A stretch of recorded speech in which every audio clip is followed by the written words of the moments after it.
Good morning.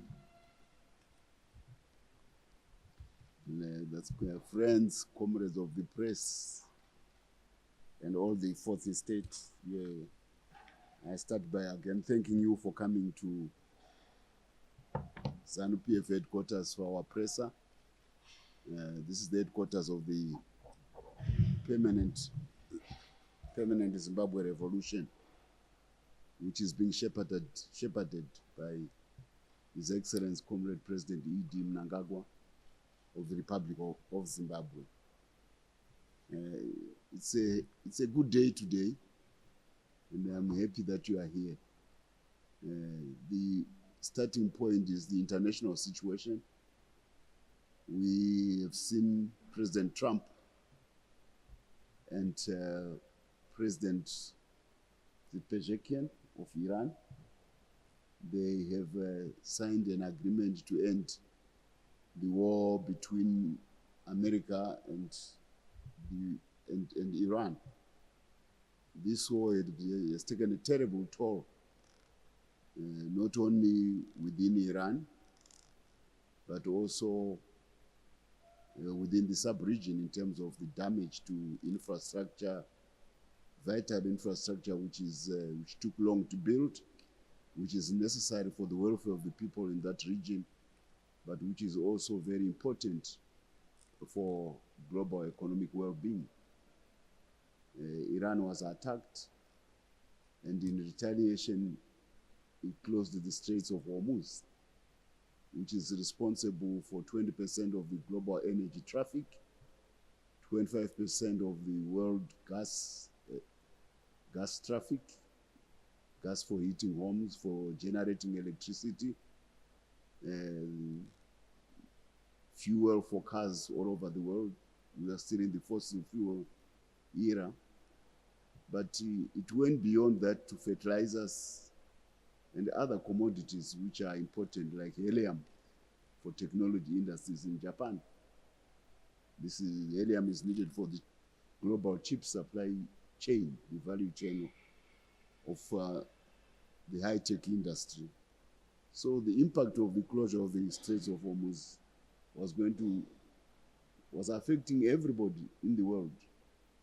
Even here in Zimbabwe, we saw the pumps of fuel raising prices almost every other day since this war started. Now that the war has ended, Iran and America are finding each other. Zimbabwe wishes that this trajectory continues, that there be peace in the Middle East, in the Gulf of, in the Straits of Hormuz, and in the Persian Gulf. It's good for the general human welfare of the global community. And Zimbabwe wants to be associated with that event, like all other well-meaning nations who want peace and tranquility and global value chains which are not disturbed needlessly by such shocks as we have faced in the last 3 to 4 months. President Trump put it very succinctly. He did not want to become another president like, I think it's Edgar Hoover or something, one of the American presidents who caused the Depression in 1929. This is the stark reality which would have faced the world as that war continued. A global depression which would have devastated the economies and ruined livelihoods. So it is a wise decision on his part that this war ends. And we are hoping that the other parties, which may not be involved in the negotiations, but were involved in belligerent activities, they take note of this general mood and restore peace, even in neighboring Lebanon, which is again being devastated by needless bombing, where communities are suffering, cities are being destroyed. This is not right. So we are very happy as a country that the global situation is coming back to some kind of normalcy, and we wish that trend should be sustained. As ZANU-PF, we are championing friend to none. I mean, friend to all, enemy to none. And you saw it. We have the highest votes at the United Nations when it came to the turn of Zimbabwe to be voted into the Security Council. We are really a comeback kid. You know, who would have thought in 2017 that such an eventuality would have been visiting Zimbabwe? To be so well received by the international community to the point where out of 190 votes, we get 182 votes. And this is a good sign that the world, the international community has got a lot of respect about the way Zimbabwe is being run. It's the same country 7, 8 years ago which was being shunned by everybody, and we had lost confidence in ourselves. You know, people in the diaspora were even ashamed to try to identify themselves as Zimbabweans. But now it's a different picture. Everybody wants to be seen as a Zimbabwean, and in London there was a soccer match. We didn't need to fly a lot of players of Zimbabwe.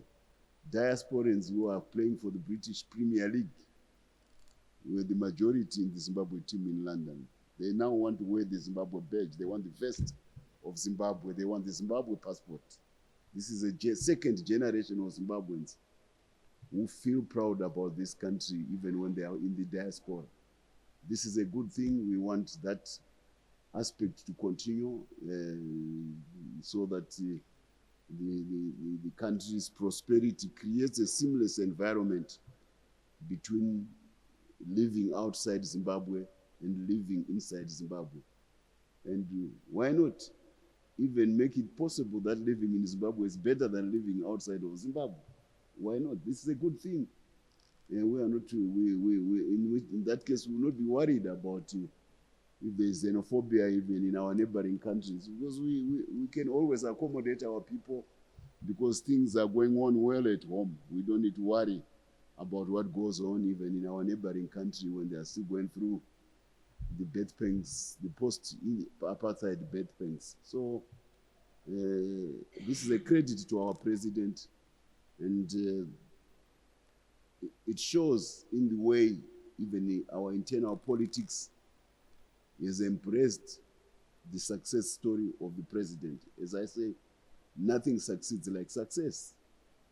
A few weeks ago, I was talking about the performance of our team in Cape 3, the Secretary General, as well as the political commissar, as the consultative process of Parliament was going on.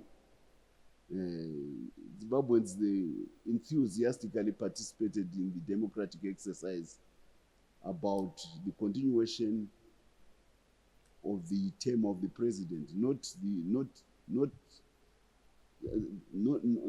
again, I mean, I'm going to get it right, the continuation of the current term of the president up to 2030. This was the slogan of the party for the past 3 years at our party conferences.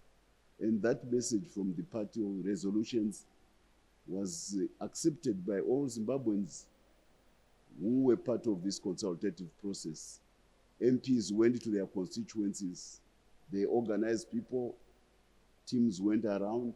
Our party made sure that our members took part in those consultations, because when MPs are doing the consultations, they are doing it for Parliament. They are not doing it for a political party. So even in constituencies which were run by the opposition, there was so much enthusiasm for the process. It's a good thing. It means Zimbabweans enjoy their democracy. They want to exercise their democracy. They fought for it. They wanted to succeed. And when the call of duty on an important national item, like the one which was being proffered by Cape 3, the Zimbabweans rose to the occasion, and the consultations went very well. And the same mood is extended into Parliament. I want to give plaudits to Leader of the House, Minister Ziyambi. He's a senator. He was, yes, senator from Marsh West. He is the one who was in charge of the process in Parliament. We saw the live debate which ended yesterday. People were prepared to debate even into the wee hours of the morning in Parliament because they like their democracy. Yes, there may be some shouting match here and there, but it's still in the vein of exercising democracy. And yesterday, the debate closed. There was a general support, overwhelming support for the bill. Now it is going to the committee stage of Parliament. Hopefully that stage will also be will now be dispensed with quickly. And from that, the bill goes to the upper house, which is the Senate. And because a lot of the issues have been ventilated, we also think that that process should be expeditiously dispensed with. And a decision will be made by Parliament so that a bill can pass before the President for his signature, which will be the final stage of this process. Concurrently, there have been legal aspects which concerned Zimbabweans raised with the judiciary. And the Constitutional Court made a decision, a ruling yesterday, basically to say, look, you can't accuse somebody before he has acted. You can't. How do you say somebody is a thief when you are still saying he's thinking of stealing? He hasn't done anything yet. So the Constitutional Court dispensed with the legal challenges. I also respect those citizens of Zimbabwe who may have wondered, who went to the Constitutional Court. It is their right to do so. By the same token, when a decision is made, we also expect that everybody will abide by it. These are the three pillars of our democracy: the judiciary, the executive, and the legislative. So all of them are involved in this process. There is no better jamboree of democracy than what we are demonstrating. We are showing that we are mature in our approach to statecraft. That's what all this process has done. That as it may, the main point which arises is the confidence with which Zimbabweans are showing in support of President Mnangagwa.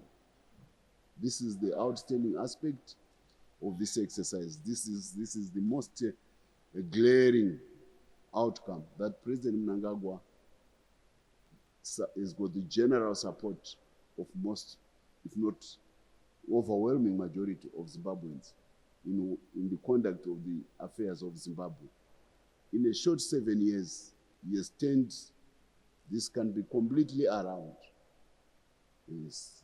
The figures coming out of the Reserve Bank show that we now have exports of over 8 billion, 10 billion US dollars. We now have an import cover of foreign reserves of several times over what we consume every month. Our current account in Zimbabwe is in black. That's why everybody has got US dollars in his pocket. It means, we are earning US dollars. We are not being given to them by America. I repeat, US dollars in Zimbabwe are not a gift of the American government. They are not even an arrangement between the Zimbabwe government and America. No, we don't have a bilateral arrangements by America to get America to ship US dollars to Zimbabwe. We were under sanctions from them. We still are under sanctions. It would be illegal under American law if that were to be done by the American government. What is happening is that the market is the one determining the flow of dollars to Zimbabwe. It means this country is working so hard that you earn your keep every day using the most difficult currency on the global market, the US dollar. It means we work hard. We work harder than any other population. There are very few African countries where you can get $1 a day in your pocket. Very few. And the yardstick of the World Bank about poverty is that if you can have a dollar a day, you can escape extreme deprivation. In Zimbabwe, everybody has got US dollars, hard-earned US dollars. The only old ones are the $1 notes and the $10 notes for change. But all the other notes, they are crispy new. Where do we get them? We get them from the global marketplace. Tinotengesa zvinhu pamusika. Hapiwe neAmerican government. Musika wezvikuru musika wegold kuDubai. Zvikuru musika wefodya kuChina nedzimwe nyika. That's how we earn our US dollars. So we have done well under President Mnangagwa. The granaries are full. You don't have to beg for food every year. We used to go to the World Food Program, and we did, every charity organization, Oxfam, this one, that one, they would know that every year Zimbabweans are starving. They will be coming and begging for food, and we would be no more of that. So the population is generally very healthy because we have now become food sufficient on our own, and we may start exporting wheat very soon. We are already exporting many other crops where we are in excess, the fruits. We go along the Limpopo Valley. Plantations are mushrooming all over the Limpopo Valley. Very soon it will be yellow from the border of the Botswana all the way to the border of Mozambique with citrus fruits. The Zimbabweans are busy at work. Blueberries, avocados in Manicaland. All these are being produced by Zimbabweans for the world market. That's how we are earning our US dollars. We has made it possible.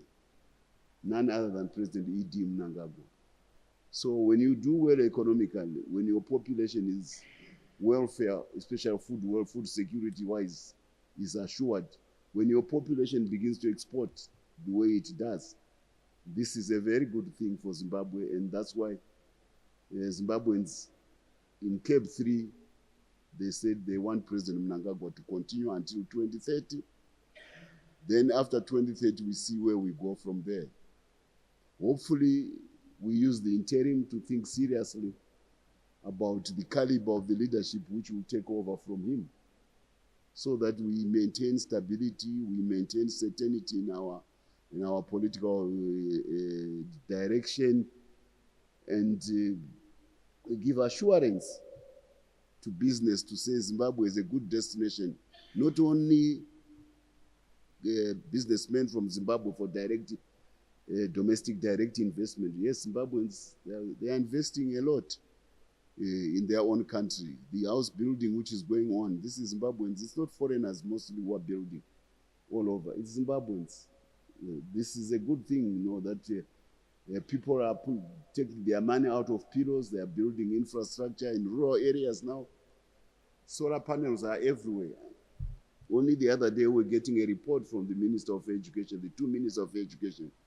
The jump rate in rural areas has grown phenomenally. The pass rate for grade 7 students used to be probably 15-20%. Now it is at 35%. And we are aiming for 50%. Why is it possible? Because Starlink has gone to rural areas. Pupils can now do research using the internet, which is supplied by satellite, which the government of Zimbabwe, in fact, the president himself, is the one who made sure that he signs the license for Starlink. But it's not only access to course material, it is also the availability of solar lamps. When I grew up, I wanted to do homework. Then I used to get firewood to try to do homework in the night after I had gone to Sakura Namai. Now, firewood light is unreliable. This is how we grew up. But now with solar energy becoming easily available, in fact, now they are saying solar is getting cheaper than even hydroelectricity from coal and thermal power stations globally. And our people, because they are doing well in the rural areas, the prices may not have been as good this year as they were last year, but still It's a cash crop. Now people are buying solar lamps, they have solar chargers, they can charge their phones. It means more information again is available. So this availability of course material for pupils is the one which probably explains why the pass rate is rising, and we want more of that in rural areas. That's what ZANU-PF stands for, to close the gap between rural areas and urban communities. So when you take all these things in total, President Mnangagwa has done well, and people of Zimbabwe, being risk averse, they've decided that if it ain't broke, don't fix it. We want to go on with him. He can do more of the good works which he has been doing for the country. And already he himself, as this process of CAP 3 was going on, and he saw the vote of confidence being given to him by the parliamentary process, by the consultative process in the communities of Zimbabwe. He has now diverted his attention to casting to more economic opportunities which can be seized by Zimbabwe on the global stage. And the response has been good. A lot of business people in the UK, a lot of business people in China, a lot of business people in South Africa and elsewhere, they are saying that we want to go to Zimbabwe. This is where we are going to put money. So expect a surge in foreign direct investment in Zimbabwe, especially now that we have removed this period of transition. They were thinking that there would be a difficult transition in Zimbabwe come 2028, and they had become jittery about where this country would go. Now they've been reassured by our democratic processes that everything is under control and President Mnangagwa is in charge. So we are going to see a big inward flow of investments into Zimbabwe because we are advertising a risk-free, politically mature, stable democracy in the midst of Africa at a time when opportunities for Africa are tantalizing. Everybody wants Africa's minerals, even for Zimbabwe. Yesterday, in fact, today, when the G7 issued its communique about critical minerals, there were two minerals which they mentioned, cobalt, and the other one is lithium. Yeah, cobalt, everybody, you know, the trucks which you see in the road from Zambia through Chinoi, going to Beira or South Africa. Those lowbeds, most of them are carrying cobalt from DRC. They supply 80% of the world cobalt, but they also supply copper with Zambia. So this mineral is coming from our neighbor. But the other one which is mentioned in the G7 in Paris is lithium, because lithium is an absolute necessity for tablets, for phones, for the new cars, which are now electric. I don't know whether you've noticed when you are driving around Harare, a lot of showrooms are coming up of new car brands which you've never heard of. Chery, BYD, Great Wall Motors. This is the future of the the vehicle industry. It's electric. And already the presence of those showrooms, even though you are not yet seeing the cars, it is a point as to where we are going as a country. Somebody is seeing an opportunity. Maybe to Agama service station, a petrol pamwe peza kuwestamari. Chitanga kufunga ku Agama service station ema electric chargers. Says I'm not going to send this up phone thing. It's the same charger, but on a bigger scale. This is where we are going as a country. So lithium is very important in this industry. And the hard rock lithium is Zimbabwe is said to have probably 20 to 25% of the known reserves globally. So our mineral has been identified by the top 7 economies of the world outside of China, outside of India. It's a good thing that God has endowed us with this resource. And to show that our president is futuristic, as far back as 2018, when he went to China, on a state visit. One of the things which he did, that was his first visit when he became president of the republic, was to ask protocol of China to allow him to go to a town called Hangzhou in a province called Zhejiang. Hangzhou is the high-tech center of China. There are many others, of course, Shenzhen. But the futuristic ones in terms of vision, not gadgets, is Hangzhou. And this is where most of the people who are involved in the new energy electric industry come from, in Zhejiang. He met them, those Chinese billionaires who were anticipating the transition from fossil fuel to electric vehicles. And they followed him to Zimbabwe. As a result, we now have Bigita Lithium, we now have Arcadia Lithium, we now have 2 or 3 other major lithium producers, and he just didn't stop at asking them to come and invest in mining. He has asked them to go up the value chain to the production of lithium sulfate. Who knows, very soon we may be actually producing lithium carbonate. These are minerals which have got a very high value on the global marketplace. So Zimbabwe is becoming the global value chain member of the production of electric vehicles. Isn't that a source of pride for Zimbabweans? That when somebody is in Finland driving an electric car, the lithium inside could have come from Zimbabwe. When you are buying an electric battery in Bolivia, maybe the battery lithium came from Zimbabwe.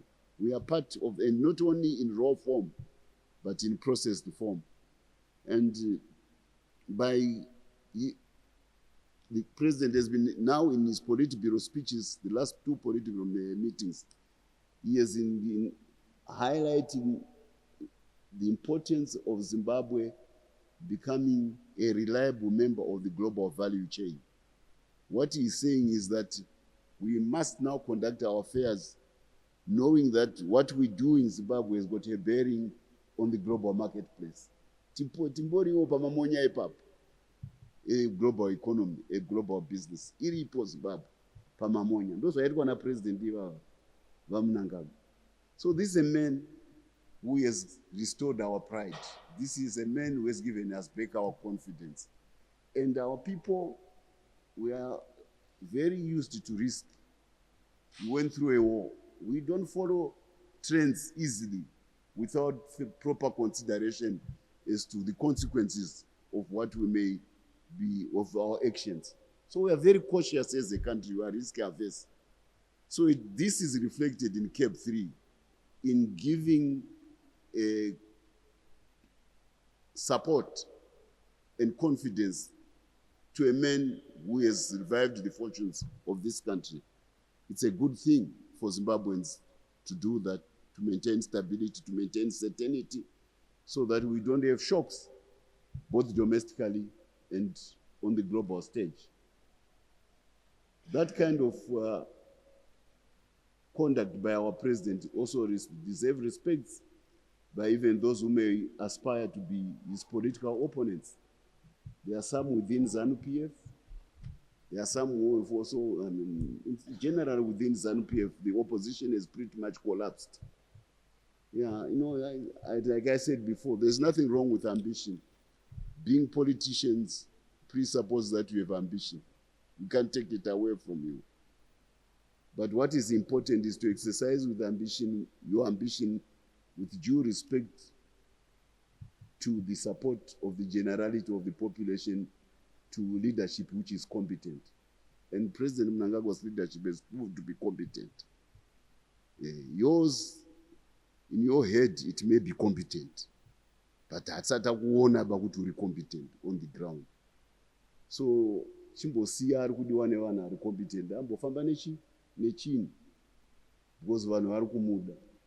Ambition yako ichawana zuva rayo raichaita sei, raichawana mukana. Because there have been 3 or 4 people whom social media has been promoting, vakazodii. Now you see the problem with social media is that everybody has become a publisher. Nyaya dzekundari dzaingoperera kundari. Kuti ningi ishasha zvitaurwa kundare kudoro.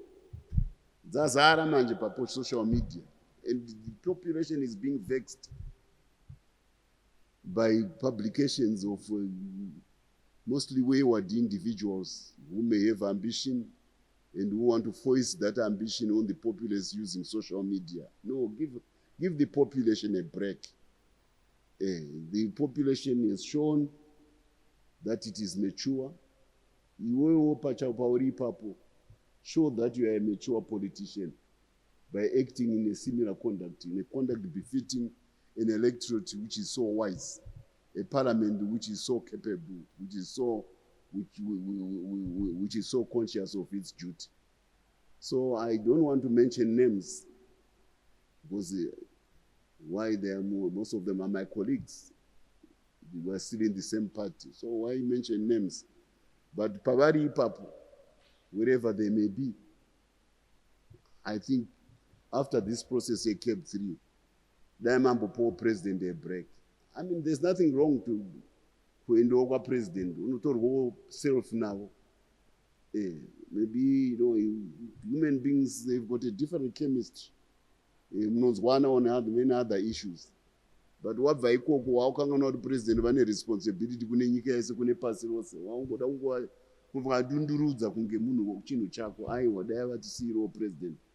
Vaine chimiro chavo ikoko. I speak because I want to defend the integrity and of the personality of the president of my party. I'm appealing to those to now throw more caution, to exercise more caution about how they deport themselves should they find the favor of being near power. Inopengesa kapawa ukangowafika padhuze naye unobva wafunga unotanga kumera manhenga uri padhuze naye. Inopengesa pawa. Isusu takagva naye kure tiri vana adiki takanoitsvaga. We tend to be very measured about power because we know where it comes from. But vamwe vanoita buka nayo vaenda padhuze. Yavambosiya president nechimiro chavo nekusapotwa kwanoitwa nevanhu varespecta madirwo avanoitwa nevanhu. And also, I say this because I've got to address it. I've got a picture of a newspaper using my name to denigrate another person. Look, I'm not privy to the politics of that person.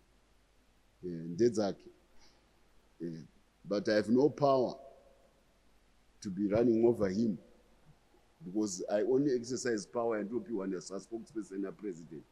I really had nothing to do with this headline. I want to make it clear. I had nothing to do with this headline. Yes, it doesn't mean that I support the individual. I am not purporting to support that individual. I am not purporting to promote him. I just want to say, I didn't in the newspaper. I had nothing to do with it. And I'm very cautious about mentioning names. Because the party it. If I start mentioning names in the party, how do we then relate Mangwana, Kanatapa, Basarem Sanga? I don't mention names in the party. So, on your party as journalists, don't attribute something which I have not said. And then try to use my party spokesman role as a betting stick in settling scores about ambition. No, I'm not involved in that. I have no dog in this fight. I've said it before. I don't want to have a dog in this fight. My allegiance is to the president. He's doing a good job. The party is happy with him. The population is happy with him. I want him to continue until 2030. And Parliament has said the same thing. It is the lower house. We expect the upper house to do the same thing. And very soon, I think the bill will be available. So I just wanted to clarify that point about social media. Everybody has become a publisher, but let's not abuse it to try to foist it as if it is the be-all of everything about Zimbabwe. Vanhu vemuzimbabwe havana basa nezvo nezviri kutaurwa. Havana basa nezvo izvi. Vanhu vachikoda kungotsvaga kuti it becomes a side show to take away Zimbabweans' attention from the serious job of getting food to the family, of growing an economy, of growing exports, of state, of being successful business people. We now want to be judged by Zunusani Basarese. No. Let's put our ducks in a proper row. That's what I appeal about social media. So by and large, that's what I wanted to say. We are happy with the CAB process. It has vindicated the resolutions of ZANU-PF about the judgment of their leader, because it's a parliamentary process of which we only take part as one of the players. And our resolutions are in resonance with the thinking of the populace of Zimbabwe, which sends representatives to parliament. And they have spoken, so President Mnangagwa can refocus his attention to what he does best, which is to build a thoroughly modern economy which will surprise the world. That economy coming from Africa. President, when you start speaking of value chains, he is fully aware of the responsibility which Zimbabwe is beginning to assume in the global economy. As a country. No, we've arrived as a country. We are now part of the global value chain. What we have done in lithium, we want to do it in steel. America now is to build a lot of infrastructure to catch up with countries like China, because the realization from this conflict in Persian Gulf is that America realized the world is multipolar. Even now, they are now realizing that the world is multipolar. There is no more one center of power in the world. You saw him. I'm not Trump himself acknowledging that if Russia and China had been involved in Iran, it would have made their task much worse than what it could have been. This is America, the American president himself. So he's becoming fully aware of America's responsibility as the #1 global power in the world. This is a good thing when the superpower becomes aware of its global responsibilities and act in such a way that there is no disturbance of world shocks in the global community. It may mean that America will direct more of its resources away from warfare, building weapons, to developing its own infrastructure, its own economy. Why not? It's a very competent country, America. If it can apply its resources to the growth of the American economy, it will do very well like it has done in the past. But what does that do? It creates market demand. And what does market demand do? It gives opportunities for other countries to also become prosperous. And good fortune favors the prepared. And President Mnangagwa has made Zimbabwe be prepared for the eventuality. We are now producing steel, world-class quality steel. And we've got the resources to produce whatever amount of steel. All those mountains in Manisa, they are steel. Why not have a battery of steel plants along the Manisa ranges producing steel for the global market? Because President Mnangagwa has shown that by proof of concept that an inland African country without a cost can produce steel rather than export raw ore, which would have been expensive for Zimbabwe. So we produce steel. So proof of concept is there. And this is a man who has done what Africa has not. This is a road which Africa has never traveled before. The steel plants which used to exist were inherited from apartheid colonial era. And there was a feeling that Africans cannot produce a modern steel plant. Saka taingovhairirwa nedzakasiyiwa nevarungu. Zimbabwe changes the matrix. An African country now produces world-class steel. For your own information, England is struggling to have a steel plant come back to its economy. So we can grow this industry. And we have a neighbor who is doing very well, Mozambique, in energy. I mean, you need to alert Zimbabweans that billions are being put in Cabo Delgado in Mozambique. This is about 1 hour, 20 minutes, if not less, away from here by plane. The biggest investment probably of the African continent is going on there for gas, because Mozambique is going to become #3 after Russia and Qatar.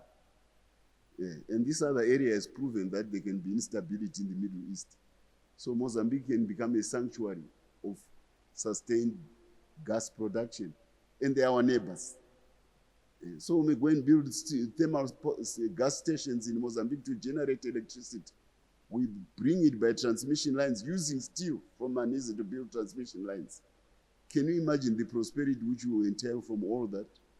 Then we can produce steel cheaper than even China, which accounts for 60% of the global steel industry. Let's dream big as a country. It's possible. It can be done.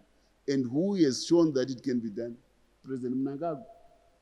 We are very lucky that he has been our leader for the past 7 months. If he had been 7 years, maybe he should have been there earlier, where we would be somewhere much further than where we are today. But it doesn't matter, better late than never. And because of that pedigree which he has shown, vision, respect for capital, that capital changes people's lives. That was absent in the First Republic. So more capital is going to come into Zimbabwe. Please don't be distracted by Anamagu. Magu has never brought a company to invest to show that what he's talking about can be done. Chake kumaka dzaunzwa nevamwe zvamaita hazvirizo zvamaita imbonzo chako toona by example kuti chako chinoita mandiriri pane kungomakwa zvinoitwa pa next door. This is, we want people who are positive. When you feel that something is not being done properly, go and look for an investor who demonstrates the standards which you are demanding. And what does it do? It induces competition in the economy. So that excellence comes from competing to show that you can produce better labor conditions, better quality products, better community responsibility. All those things which you have been saying that the benchmarks can be done better. Go and get that company. Let it be in the market. Let it prove itself that it can be done. And when it is done, it will outcompete that one which you are criticizing. I can only criticize a book, every time you criticize. So we've got all these people who are, and I'm not saying that it's all rosy. We have challenges. Some of the industries are very young. We have challenges in the gold industry. It has grown very rapidly in 10 years. There are still things which need to be perfected. And I want to salute the First Lady. She was in Chegutu 2 days ago. Here we have startup companies, a startup Zimbabwean gold company, Yema SMEs, now producing probably number 2 or number 3 gold ore. Magaya mining. It's bigger than some of the big mines which you know. Organizing all those SME gold miners in Chegutu. I'll tell you a story. He came to me, Magaya Mining, as a lawyer 3 years ago. He said, Mutsvangwa, I've been sent by my client as a lawyer. I want your blessing to evict all the 10 to 15,000 SME miners who are at that mine in Chegutu. I don't want to name the name of the mine. I said, you see, your currency, the currency of your boss is gold. My currency, as the top politician in Mashona and the West, coming from Chegutu district, is votes. If you are going to be evicting 15,000 to 20,000 miners, SME miners from that gold rush, animal claims legally, it means I will kiss goodbye the next seat of parliament, because all those people will not vote for me. They say I would have been responsible for evicting them from their livelihoods. So I've got a better proposition. Can you not go and organize those people as SMEs to mine responsibly? And when you organize them, they will dig all the surface gold, which your company is not interested in. Because you're a big miner, you come for big things. You just push all this rubble when you are mining. You want the deep veins. So they'll clean up all the surface gold for you. And then maybe they prospect for you because you don't need to send prospect. By them doing that, you know which claims, which shafts are better than the others. He went back. 2 years later, he came, he says, Ambassador, come and see what we have done. I went there, I was most surprised. Well-organized SME miners with their mounds of ore, all of it being milled. Now, they are one of the top gold producers. They've gone to Kwekwe. They have gone to now Blawayo in Mad South, Gwanda area. They are there, and they are doing it so well. Safety is assured, they inspect, fidelity is there, environment is restored, organized mining. Maybe this is a template which we now need for Africa because gold is everywhere. This is and the First Lady visited Magaya mining and was highlighting some of these aspects. These are innovations from the Zimbabwean SME sector. You know, remember, gold is responsible for most of our gold, from our gold, our hard currency, our ZIG, the strength of our ZIG, it comes from gold production. So these are the innovations which the President Mnangagwa has allowed in the economy. And the First Lady was highlighting this aspect. We need to make sure that that industry continues to improve so that generally when a young man goes to mine, the wife knows he's coming back, the shaft is not going to cave in and lose her husband, or the mother is going to lose her son. And there's also the problem of silicosis. Sometimes they are mining without the right equipment. It's a new industry. It needs more attention. These are challenges. But the main thing is that President Mnangagwa has given an opportunity for that industry to thrive to the level where it is today. And this is a good thing for this country.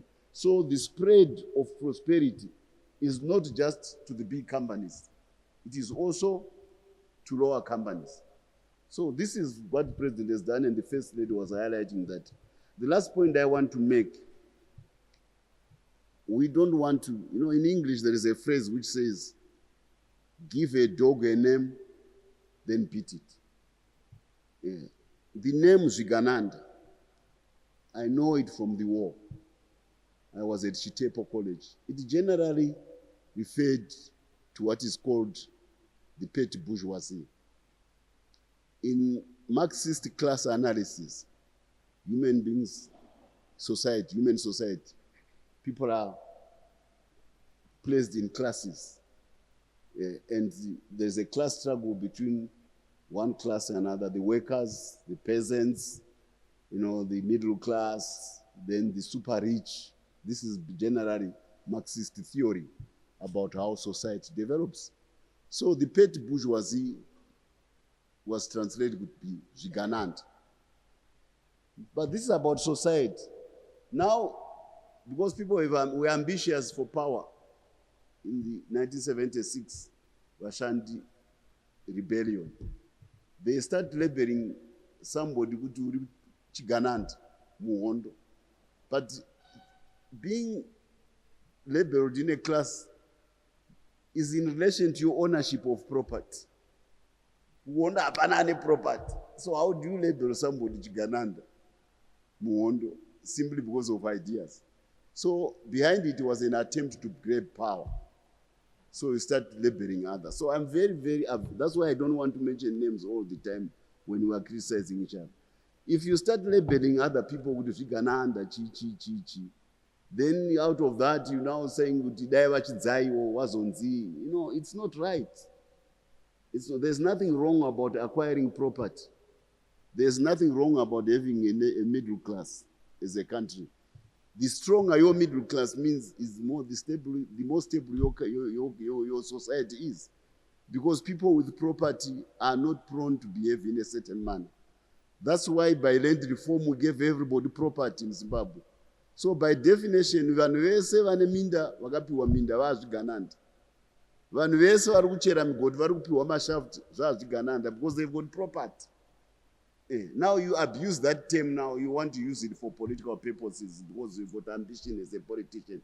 And uda kutaura zvinhu zvekuda kuto zvakaitika uda kusenzesa kuti Muhondo ndindakazoti ndikazodaiwo. That's not the way to go as a country. And if you aspire to be leadership at the national level by labeling others Zimbabweans, it's not right. That's not the way. We must not divide ourselves. If there is bad conduct, let it be at individual level, but not have a whole classification of people. Toda kupedza zvigananda, hey, toda kupedza zvigananda. And incidentally, varungu vazhinji vakaita inherit money from the colonial era. They are bigger zvigananda if it's in relation to property. Saka kana mari yaitwa nemboya nemhosva ikaitwa nevarungu nevamwe vese nemaindia haina mhosva, hakuna zvigananda ikoko zvinongowanikwa ikoko. No, we shouldn't do that. And I think we Zimbabweans deserves better from political leadership at the highest level, especially that leadership which has got a background yekuhondo. We need to carry ourselves in such a manner that our conduct is beyond reproach. It's not right to start labeling and then there are laws in the country, there are courts in the country who deal with people who have infractions about their conduct. And they say vanokukoti vanotongwa. Haikona kungoti because azvitiko kana riri benzi akazvidaro momupanishira upenzi. Vanowanikwa futi mapenzi musociety. So as a party, that we frown upon the idea that you give a rubric, a label to other Zimbabweans, and then use that label to settle political scores with them. No, that's not the way we should go as a country. When I go to South Africa, where they label each other, our government wasting resources, quite xenophobia, quite a demonstration, we are tranquil as a country. Because we refuse, we united as a country, as the whole population to fight one enemy. So why do we want to divide each other? I want to end on that score, but I will entertain any questions. Thank you so much.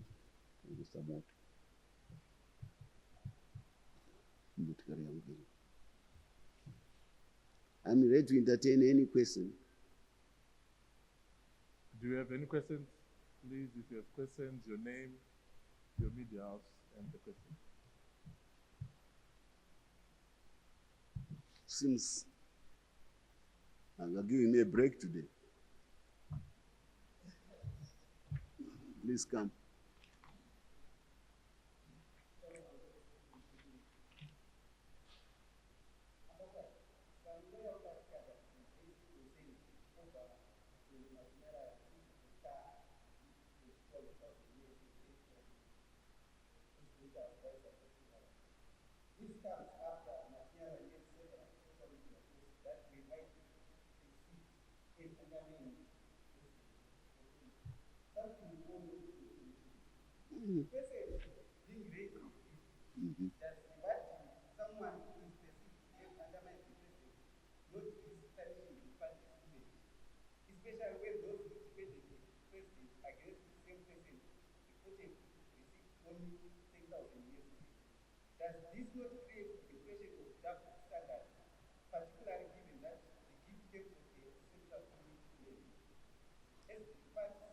Is that a question? It's an accusation.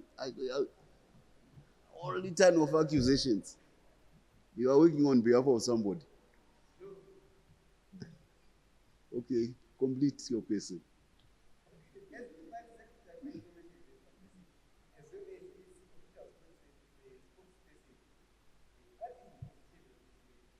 My position is very clear. I can't be bothered with idiosyncrasies. This is nothing. This is all these issues we are talking about. They have nothing to do with the body politic of ZANU-PF. Those are not our zvekundari. Ngazvirambe zviri kundari ikoko. The fact that now we have phones, wakutora nhaurwa dzepandari maakudziisa pamafoni menyu mauya kuzotibvunza. Now you want even the whole world to think that zvinhu zvekundari ndakutonyara nemibvunzo yakadai. Unotinyadzisa pamberi pevanhu kubvunza zvinhu zvakadai ndezvekundari izvi. We are a serious part. What I've told you about what the president has done, making Zimbabwe become part of the global value chain, linking up with our neighbors, South Africa and Mozambique, to grow a global class economy. These are the issues which concern Zimbabwe. These are the things by which Zimbabweans are judged by when we are abroad. That's why we get voted by 182 nations in the United Nations. They don't vote with Matinyarara or Chakuti Azot. They don't even know these names we are talking about. So don't give prominence to idiosyncrasies. These are idiosyncrasies, and we can't be bothered with idiosyncrasies as a ruling party. They don't even appear on the agenda of ZANU-PF. Zvinhu zvamuri kutaura izvi ndezvaikoko ngazviperere ikoko musati uziro zvakadaiwo papress conference. Mauda kuti I want me to give gravitas to idiosyncrasies. I can't. It's not my job to give gravitas to idiosyncrasies. Anowanikwa maidiosyncrasies. Dzimwe dzinengeramba dzinowanikwa mudzimba mumamisha umu dzakazara. Tochitaura musha wese unotanga measure the whole village by mengeramba. Atidaro. Zvinowanikwa. It's part of the that's why we are a democratic country. Ndosaka takatsvaga democracy. We are manifestations. Democracy comes in so many manifestations, and these are some of them. It's okay, but we as a party, we are not. As a spokesperson, I don't entertain idiosyncrasies.